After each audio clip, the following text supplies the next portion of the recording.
მამა პირველ რიგში მინდა გთხოვოთ კომენტარი იმ კონკრეტულ ფაქტზე, რომელიც გადაცემის დასაწყისში გახდა ჩვენთვის ცნობილი, უკავშირდება ცნობილ წარმოშობით რუს თეოლოგს, ფილოსოფოს, მართლმადიდებელ თეოლოგს ანდრეი კურაევს, რომელიც არ შემოუშვეს საქართველოს საზღვარზე 3 წელი მას აეკრძალა შემოსვლა, არადა მისი ლექცია დაგეგმილი იყო საბაუნის უნივერსიტეტში, ძალიან საინტერესო თემაზე, რუსეთის ეკლესიაზე, ის მსოფლიო საპატრიარქოს დიაკვანი გახლავთ ამავე დროს მოქმედი სასულიერო პირი, მიუხედავად იმისა, რომ მას ჰქონდა პრობლემები მოსკოვის საპატრიარქოსთან. როგორ შეაფასებთ თავისთავად ამ ფაქტს და როგორ ფიქრობთ, რატომ მოხდა ასეთი რამ?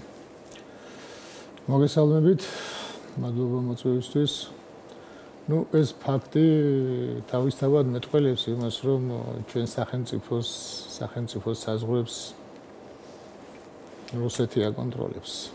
ვინც მას უპირისპირდება, იმას ჩვენთან როგორ შემოუშვებდნენ, ხო, არ შემოუშვეს.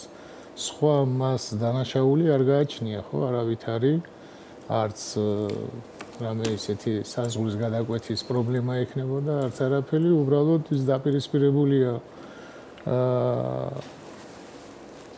რუსულ მიმართულებას, თუ შეიძლება ესე ითქვას, რა რეჟიმიც რუსეთშია, ასევე ეკლესიის ქცევებს, მისი ეკლესიის და ეს თავისთავად გამოდის მათი მტერი და ვინც არასასურველი პირი და ვინც რუსეთის მტერია, ის საქართველოში არასასურველი პირია, როგორც ჩანს. მიზეზი ეს იქნებოდა, სხვა მიზეზს მე ვერ ვხედავ. ისე როგორ ფიქრობთ, ისეთი მასშტაბის მეცნიერის, მართლმადიდებელი თეოლოგის და ფილოსოფოსის ცოდნა რამდენად მნიშვნელოვანი არის თეოლოგიით დაინტერესებული, მართლმადიდებლობის ისტორიით დაინტერესებული ქართული აუდიტორიისთვის, მათ შორის სასულიერო პირებისთვისაც. ქართული აუდიტორია მე რამდენადაც ვიცი, მეც მათ შორის და მთელი ეს მორწმუნე საზოგადოება, ვისაც რამის გაგება უნდა და კურაევს უსმენდა. ძალიან დიდი ღვთისმეტყველია, ძალიან განათლებულია და ამავდროულად ის ნაცხოვრებია იმ კომუნისტურ სისტემაში და მან კარგად იცის ეს შედარება, თუ რა იყო, რა უნდა იყოს და ეხლა რა ხდება და კანონიკოსიც არის, აკადემიაში ასწავლიდა რუსეთის მოსკოვის აკადემიაში და საკმაოდ განათლებულია, ბევრი წიგნებია ქართულადაც თარგმნილი და მნიშვნელოვანი პიროვნება, არა მხოლოდ ჩვენთვის და რუსეთისთვის, არამედ მსოფლიო მასშტაბით, როგორც მართლმადიდებელი მოღვაწე და მართლმადიდებელი. მამა დოროთე, ჩვენ ფაქტობრივად დავიწყეთ უკვე საუბარი საქართველოში არსებულ ვითარებაზე, დაძაბულობაზე, კრიზისზე, რომელმაც თავი იჩინა ჩვენს ქვეყანაში. ამ შემთხვევაში და ძირითადი მიზანი თქვენი სტუმრობის არც არის პოლიტიკურ კრიზისზე საუბარი ძირითადად მაინც მინდა შეეხოს საზოგადოებრივ კრიზისზე, სულიერების კრიზისზე, მორალის კრიზისზე. რადგან თუნდაც ის რაც ჩვენ ვნახეთ გუშინ საღამოს საქართველოს დედაქალაქის შემოსასვლელში, როგორც იქცეოდნენ ადამიანები, რომლებიც უნდა განასახიერებდნენ საზოგადოებრივ შეთანხმებას, კანონს, სამართალს, არ ჯდება არა მარტო კანონიერების, არამედ ელემენტარული ადამიანობის ფარგლებში. და ეს არ არის პირველი შემთხვევა და ერთჯერადი ინციდენტი. ეს უკვე იქცა ჩამოყალიბებულ პოლიტიკის ნაწილად. რა შეგვიძლია ვთქვათ იმაზე, რა გარემოშიც დღეს ადამიანებს უწევთ ცხოვრება და შეხება სისტემასთან, რომელსაც მე პირადად რეჟიმს უწოდებ, მაგრამ თქვენ შეგიძლიათ რომ ხელისუფლება ასე მოიხსენიოთ. როგორ არის იცით, აი მაგალითად ჟურნალისტის ზის იმის გამო, რომ პოლიციელს ხელი დაარტყაო და პოლიციელი ხელუხლებელია. პოლიციელი ხელუხლებელი მაშინ არის, როცა პოლიციელისგან უდანაშაულო ადამიანი ხელუხლებელია. ასევე რაღაც კანონებს იღებენ, ხო? როცა შენ თვითონ არ ღვევ ყველაზე დიდ კანონს, კონსტიტუციას, ხო, რომლის უფლებაც არ ქონდათ, რომ რაც კონსტიტუციაში წერია, იმის საწინააღმდეგო განცხადებებს აკეთებენ. მაშინ რატო არის ხალხი ვალდებული კანონდამღებს კანონებში დაემორჩილოს? მათ მიერ შექმნილ კანონებში. ნათქვამია, რომ სტალინს არავინ დაუხრეტია უკანონოდ. არასოდეს. ისინიც თავიანთ კანონებს ქმნიდნენ. მაგრამ განსხვავება რა არის და რატო გაძლო სტალინმა და მისმა რეჟიმმა უფრო მეტ ხანს ვიდრე ესენი გაძლებენ? ისინი თავიანთ შექმნილ კანონს თვითონაც ემორჩილებოდნენ. თავიანთ უკანონობა რომელიც იყო ყველასთვის, მაგრამ მათთვისაც კანონი იყო და ესენი თვითონ ამბობენ რომ ხელუხლებლები არიან, მაგრამ არინდობენ, სახალხოდ არინდობენ ახალგაზრდობას, სახალხოდ, აი ყველას თვალწინ გუშინ ნახე რომ ვიღაც ჯინსებიანი კაცი ზემოთ ეცვა პოლიციის ქურთუკი მასკა და ქო ჯინსები ეცვა შარვალი და არ ვიცი ის ვინ იყო საერთოდ იყო რო პოლიციელი და ესეთი ხალხი ცემენ ქალებს, ბავშვებს და ეს ხალხი ხელუხლებელი უნდა იყოს და აი რატო იცით არსებობს რაღაც ზნეობრივი მორალური კანონები რომელიც საფუძვლად უდევს ხო ყველა სახელმწიფოს კანონს რაღაცა მორალური კანონები უდევს შინაგანი ადამიანური კანონები და ან ყოველგვარ მორალს როცა გადასული ხარ მაშინ შენ მიენ მიღებულ კანონს რა აზრი აქვს უაზრობაა ეს ყველაფერი შეუძლებელია ამით ადამიანები შეაკავონ და თქვან რომ ეს კანონია როცა თვითონ ხარ კანონდამყვები ყველანაირად კანონდამყვები ხარ მთელი მსოფლიო გეუბნება რომ ძალადობ შენს ხალხზე თუ შეიძლება მე აი როგორ არის იცით ეს რაღაცა დემაგოგიები და რაღაც ესეთი მებს უშვებენ ეს რომელსაც შეიძლება წამოეგოს მორწმუნე ადამიანი ეს რუსული ესეთი ის არის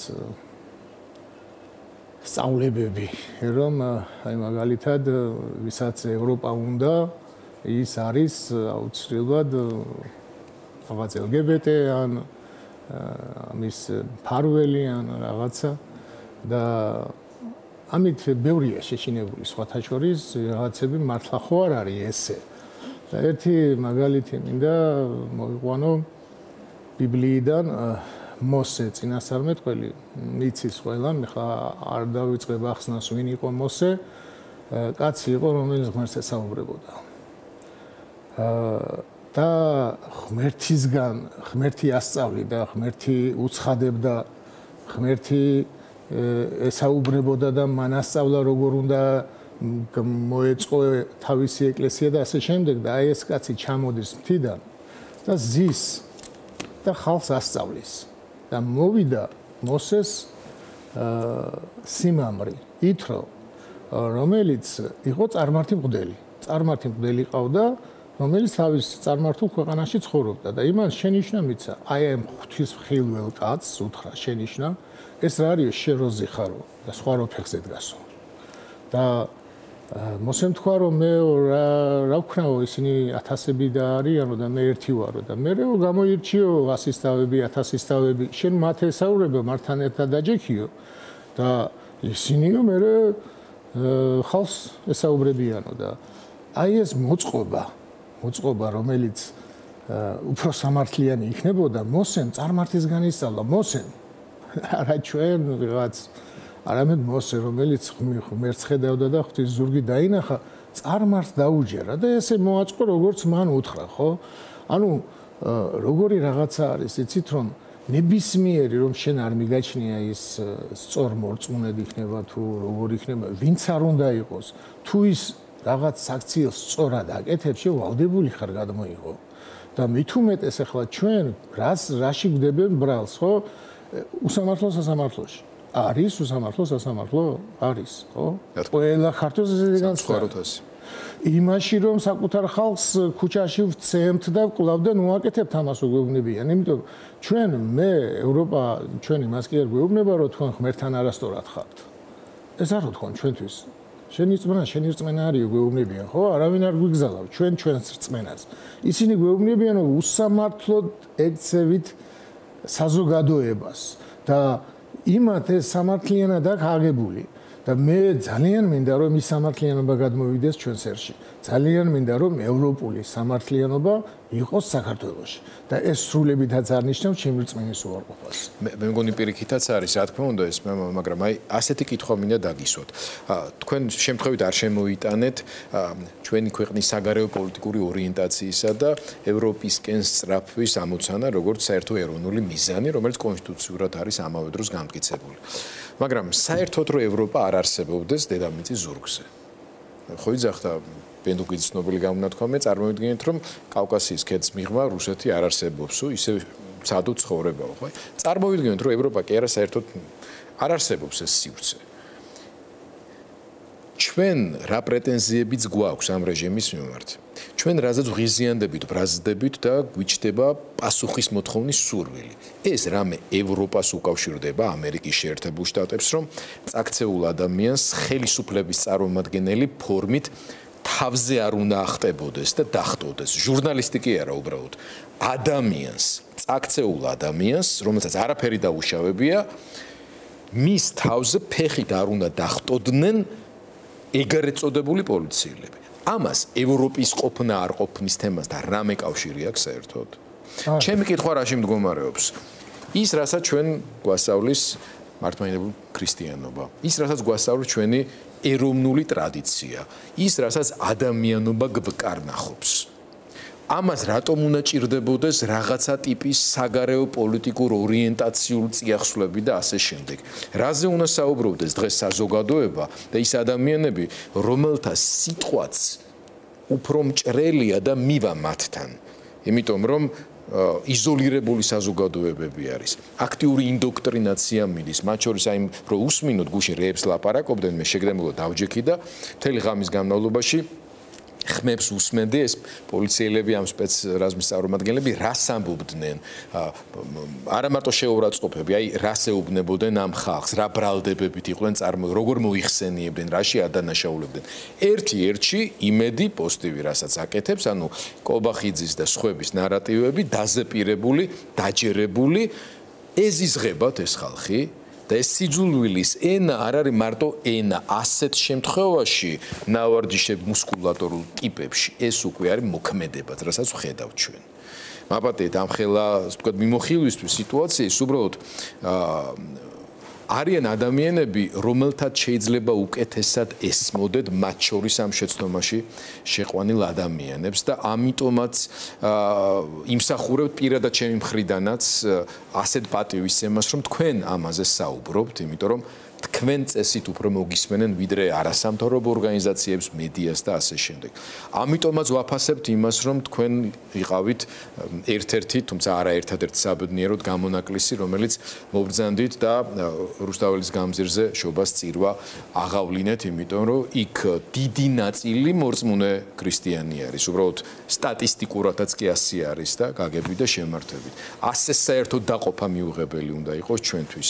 თქვენ როგორ ხედავთ თქვენს როლს იმ საქმის კეთებაში, რასაც აკეთებთ ისედაც.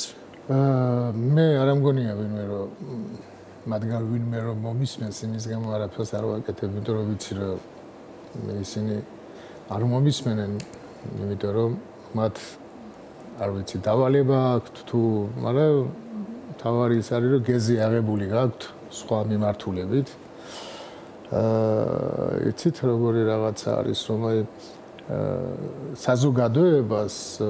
საზოგადოება რომელიც გამოვიდა და პროტესტი გამოხატა იმათ დემონიზირებას ახდენდნენ ევროპის დემონიზირებას ახდენდნენ იმ საზოგადოების ვინც იცახდა რომ ჩვენ ევროპისკენ გვინდა იმათ დემონიზირებას ახდენდნენ თვითონ ორი ფეხით შესვლაც ეს დემონიზირება იყო ეგრეთ წოდებული ცალი ფეხით შესვლა და ჩემთან ბევრი ხალხი დადიოდა და იცით როგორ არის მათ ეჭვი კი არ ეპარებოდა თავიანთ გზის მაგრამ მაინც ამოწმებდნენ იცით როცა საქმე მივიდა სიკვდილ სიცოცხლესთან ეს არ გახდა ჩვეულებრივი მიტინგი არამედ ამ მიტინგს ძალიან დაუპირისპირდნენ და კლავდნენ პირდაპირ ჟურნალისტებს ხალხს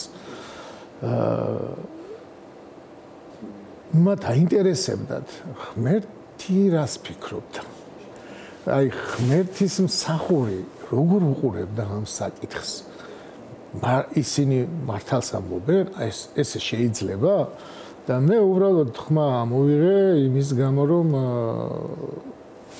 მივხვდი რომ ეს ხალხი მართალ გზაზე იდგა ეს ხალხი უკვდავ იდეას ემსახურებოდა ეს უკვდავი იდეა არის თავისუფლება დამოუკიდებლობა ეს შეიძლება რუსებმა რამოდენიმე წლით გააჩუმეს ტყვით გააჩუმეს სხვათა შორის ტყვის გარეშე ვერ გააჩუმებდნენ კომუნისტები საქართველოში ამ იდეას ეს იდეა გააჩუმეს ის ხალხი მოკლეს და გააჩუმეს მაგრამ ეს იდეა ისევ აღმოცენდა ანუ ეს იდეა რაც არ უნდა გააჩუმოს საქართველოს თავისუფლება და საქართველოს დამოუკიდებლობა შეუძლებელია ამაზე ისევ არ აღმოცენდეს ახალგაზრდობა ვინც გინდა ამიტომ მე მივხვდი რომ ეს ხალხი მივხვდი კი არა ანუ ვიცოდი მაგრამ მივხვდი იმ გაგებით რომ არ მიდიოდა ჩვენი თავისუფლებისკენ და დამოუკიდებლობისკენ და არც ორი ფეხით შედიოდნენ ევროპაში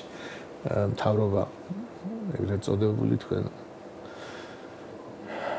მოზალადეებს უწოდებდა მეც ესეთი განცდა მაქვს უბრალოდ მთავრობას ვამბობ და ამიტომ იმ ხალხს პირადად ვესაუბრებოდი მაგრამ თხოვეს რომ მე თქვა რამოდენიმე სიტყვა თხოვეს რომ მათთან ერთად მივსულიყავი და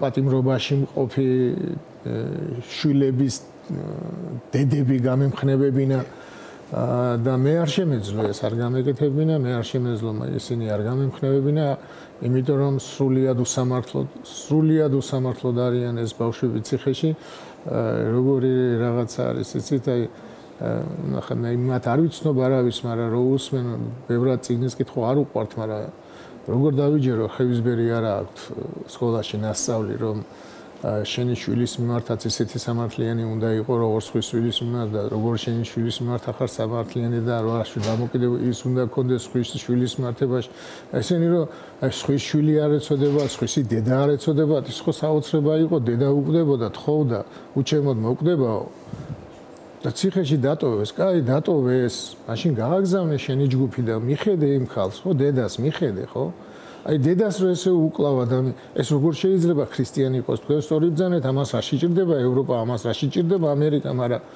ნუ ეხლა ქრისტიანები ესენი არ არიან და რა ვქნათ ამათ ქრისტიანობა მარტო კელაპტრების დაჭერა გონიათ ტაძრებში და ტაძარში კელაპტრი დგომა ქრისტიანობა არ არის ქრისტიანობა ჩვენი ენა ხო ქრისტიანულია აი თანამდებობა ხო თანამდებობა ნიშნავს ვალი გაქვს აღებული ხალხისგან გაქვს ვალი აღებული რომ სამართლიანად მართო და ეს ვალი უნდა შეასრულო ვალდებულება ხო არის ვალი და ფულიც ვალია ხო აი ესე შენ ვალი გააღებული თანამდებობა ეს არ არის მიღწევა ეს არის ვალის აღება ბანკის კრედიტი რო კონდეს ეგეთი რამე არის და ხალხის კრედიტი აქვს და ხალხს ხოცავენ და ეს ყველაფერი ნუ როგორ არის იცით აი მე მაინც ვერ დავიჯერებ რომ ეს ჩვენი ხელისუფლების მოფიქრებულია ან მათ უნდათ ეს ვერ დავიჯერებ მე ვერ დავიჯერებ რომ იქ ვინც ეხლა იქ არის ისინი ვერ ხედავენ რომ საითმიდის საქართველოს საითმიდის მათი საქციელი ამას რო ვერ ხედავენ ვერაფრით ვერ დავიჯერებ ხედავენ მაგრამ აი რა აკავებთ ამას მე ვერ ხედავ რა აკავებთ და რატო არიან მაინც ამ გზაზე და მაინც იმ ხალხთან ვინც საქართველოს უკარგავს ყველაზე სანუკვარს ყველაზე რა ვიცი ყველაფერს ჩვენი ქვეყნის ერთა ერებთან ჩვენ რო ერად ვიყოთ ამას პოვს ეს იყო ყოველთვის რუსეთის მიზანი ყოველთვის იყო მიზანი რომ ჩვენ სხვა ერებთან თანასწორ ერად არ მდგარიყავით და მას ყოველთვის უნდოდა რომ ჩვენ ყოფილიყავით გრუზინები მაგრამ რუსეთის დაქვემდებარების ქვეშ და საზღვარგარეთ ყოფილიყავით რუსი საქართველოში კიდე მეხაჭაპური ან მელავაში ან რაღაცა ესეთი ეს იყო მისი მიზანი ამისთვის იბრძოდნენ ყოველთვის ამისთვის იყო რევოლუციები რომ ეს არ მომხდარიყო რომ ჩვენ გვეკუთვნის ერთაშორის დგომა გვეკუთვნის ერად ეს ჩვენ სისხლში ასე ვიყავით ყოველთვის და ეს 70 წელი კი დაგვიკარგეს, მაგრამ გამოვალთ მე მგონი. მამა თედორე, აი ბოლო კითხვა მინდა დაგისვათ. გარკვეულწილად გაგრძელება იქნება თქვენი ამ ბოლო სიტყვები, იმედიანი სიტყვების საქართველოს, მათ შორის განსაკუთრებით ჩვენი ქვეყნის მართლმადიდებელი ეკლესიის ისტორიას. არათუ უამრავი მაგალითი აქვს მიცემული თავდადების, არამედ ამ თავდადების მაგალითებზე დგას ჩვენი ეროვნული იდენტობა. გამოგიტყდებით კეთყვი და მე არ ამგონია ვიყო გამონაკლისი ქართველი, რომლისთვისაც დიდმოწამე დედოფალ ქეთევანის სახება არათუ ჩამორჩება, არამედ გამორჩეულია იმ რამდენიმე განსაკუთრებულ წმინდანსა და სახელმწიფო მოღვაწეს შორის, რომელმაც გააკეთა ის, რისი გაკეთებაც შესაძლოა დიდ მხედართმთავარს დიდი არმიით არ შეძლებოდა, ხო? და დღესაც აი ჩვენ ხედავთ საქართველოს ქუჩებში, თბილისში და სხვაგან ქართულ ქალებს, რომლებსაც ყველას თავისი შესაძლებლობის უნარის ფარგლებში თავისი მისია აკისრიათ, მაგრამ აშკარად თავიანთ შესაძლებლობებზე მაღლა დადგნენ. ეს ადამიანები აკეთებენ იმაზე მეც, რაც ერთმა ადამიანმა შეიძლება გააკეთოს. იმხელა რისკების წინაშე არიან და ამავე დროს იმხელა ოჯახური თუ სხვა სახის ვალდებულებების წინაშე. ჩემი შეკითხვაც ქალების შეგნებულად გამოვყავებ, მამაკაცების როლს არ ვაკნინებ არც ერთ შემთხვევაში, მაგრამ რას ეტყოდით ქართველ დედებს? რას ეტყოდით განსაკუთრებით ქართველ პედაგოგებს, რომელთა უმრავლესობასაც ქართველი ქალები წარმოადგენენ? როგორი არის მათი როლი და მისია დღევანდელ სიტუაციაში, როდესაც ამ ხალხისთვის ტვინის არევა აღრევის უზარმაზარი მრავალწლიანი მცდელობა რაღაც ნაწილზე ჩვენი საზოგადოების და ერის შვილების ისე უხეშად აისახა, რისი მოწმენიც ახლა ჩვენ ხვდებით ლამის ყოველდღიურად უკვე ადამიანებთან დამოკიდებულებაში. როცა ყველაზე მეტად უჭირდა ქრისტეს, მაშინ მასთან ერთი ჭაბუკი იოანე და ქალები იდგნენ მის ჯვართან. როცა ყველაზე მეტად უჭირდა ჩვენს ქვეყანას, მაშინ ქეთევანი ეწამა. და დღესაც, როცა მე არ ამგონია ეს ნაკლები გაჭირვება იყოს, ვიდრე შაჰაბაზის დროს იყო დღეს რაც გვჭირს. არანაკლები გაჭირვებაშია ჩვენი ერი და მე ამაყება ქართველი ქალები. მე ამაყება ერთი მწერალი ამბობს კარგად, ქეთევან დედოფალმა თავისი დაფლეთილი ძუძუებითო უფრო მეტი ვაჟკაცი აღუზარდაო საქართველოსო, ვიდრე ნებისმიერმა დედამ თავისი მთელი ძუძუებითო. კარგი შედარებაა და ქეთევანმა ბევრი ქართველი გაზარდა თავისი წამებით. და ამიტომ ტყუილ არ ჩაუვლია ქეთევანის წამებას. როგორც ჩანს, რადგან ბევრი ქეთევანები გვყავს.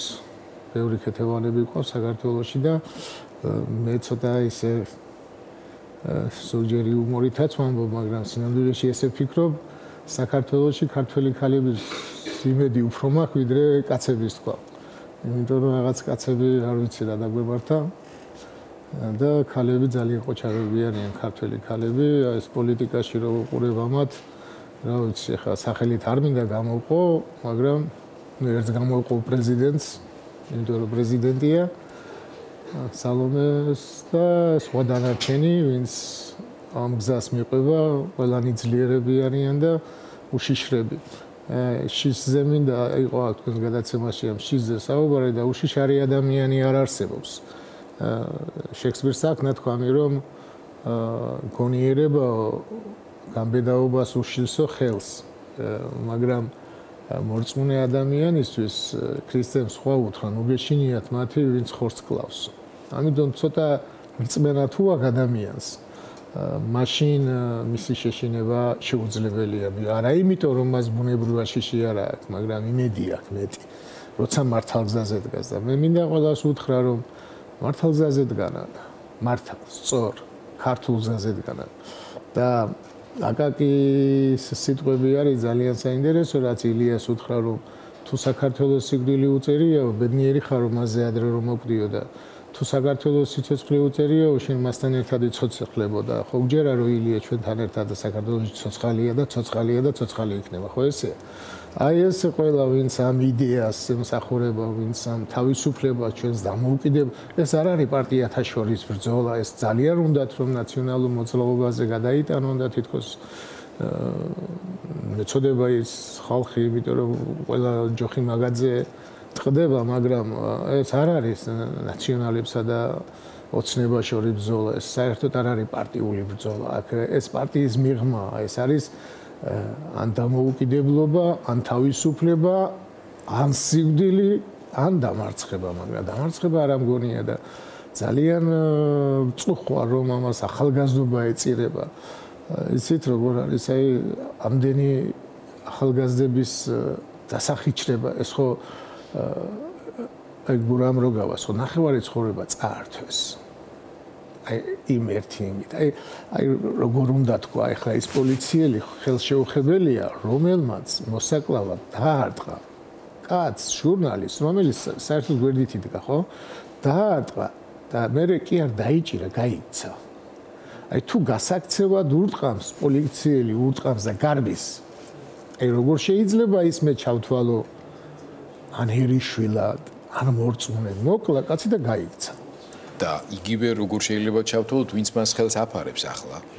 იმიტომ რომ ჩვენ ზუსტად ვიცით, გურამაც იცით, ჩვენც ვიცით, რომ იდენტიფიცირებულიაო, კიდე არასწორი სიტყვა, არაფერის იდენტიფიცირება მას არ ჭირდებოდა სისტემაში და შიგნით თავის რასშიც შინაგან საქმეთა მინისტრმაც პირადად და მეცაც გეტყვით კობახიძის დონეზე ყველა მიცის იმის სახელი და გვარი. და მეცაც გეტყვით, ჩემი ინფორმაციით მათ პრემიაც აქვს აღებული იმ დღეში. და ეს ინფორმაციები გახდება საჯარო და ცნობილი მოვა ამ ქვეყანაში აუცილებლად გახდება ეს ცნობილი. და ასეთი ადამიანების წახალისება, ხელის დაფარება, ეს არის მათ შორის მსგავს ქმედებებზე წახალისება კიდე, რომელიც ღმერთმა ღვთისყალობით არის გურამის გადარჩენილი და არა მარტო ის. რასეთყობით მათ შორის ციხეში მყოფ ადამიანს სუდად არის ნათქვამი რომში რომ ფულსო სუნი არ აზდისო აზდის ეს ფული სისხლის ფულია აი ქრისტიანობის მერე მით უმეტეს გამოჩნდა რომ იუდას ვერ შეერგო ის მივიდა და დაყარა ის 30 ვერცხლი ის 30 ვერცხლი პატარა არც ისე პატარა იყო მაგფულით მიწა იყიდეს სასაფლაოსთვის და ახლა იერუსალიმში მიწა მაშინაძვირი იღირებოდა და ეხლაც მაგრამ მაინც ვერ გამოიყენა და ეს ქვეყნის გაყიდვაზე აღებული ფული ჯობია სახში არ შეიტანონ შვილებს არაჭამონ შვილებს არ უყიდონ პური მაგფულით ან კაზინოში დახარჯონ ან სადღაც აი სახში არ შეიტანონ, იმიტომ რომ სიცხლის ფული მამნებელია. ამას ვიტყოდი. ბოლოს საქართველოს გაყიდვის მით უმეტეს.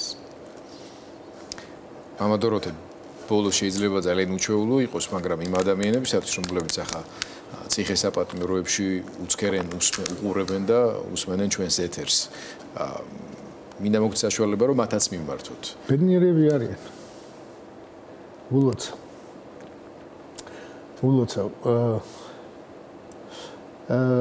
იონა ოქროპირი ულოცავს ერთ კონსულს ელჩის დღევანდელი იმით კონსული გახდა და გილოცავო კი არ ეუბნება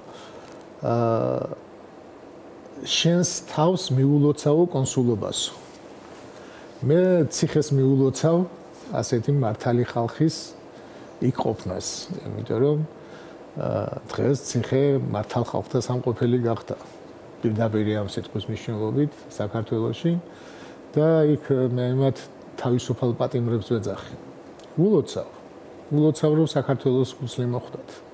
ეს ბედნიერება საქართველოსთვის დათმენა.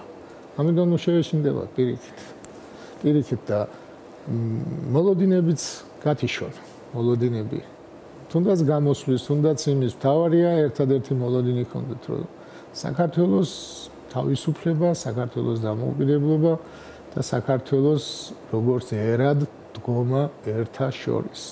აი ეს მოლოდინი ქონდეთ მარტო არც გამოსვლის მოლოდინი და არც კარგი ცხოვრების მოლოდინი გათიშონ ციხეში ეს ხელს უშლის.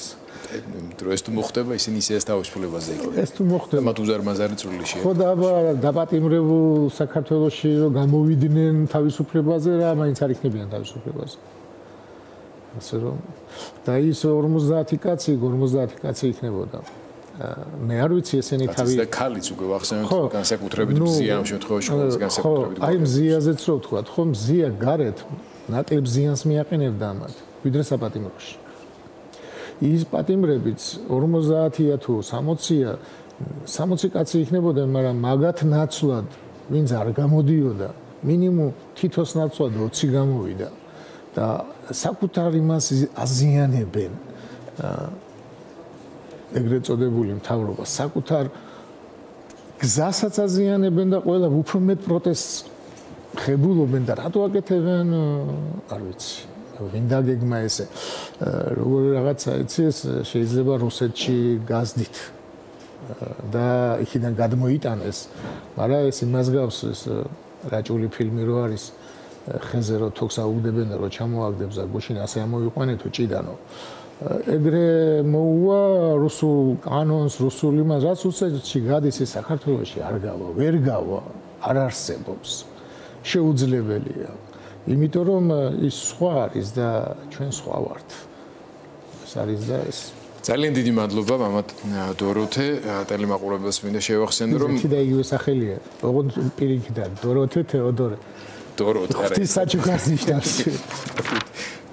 ის საჩუქარი ღვთისა ეს ღვთის საჩუქარი ანუ მიბრუნებული.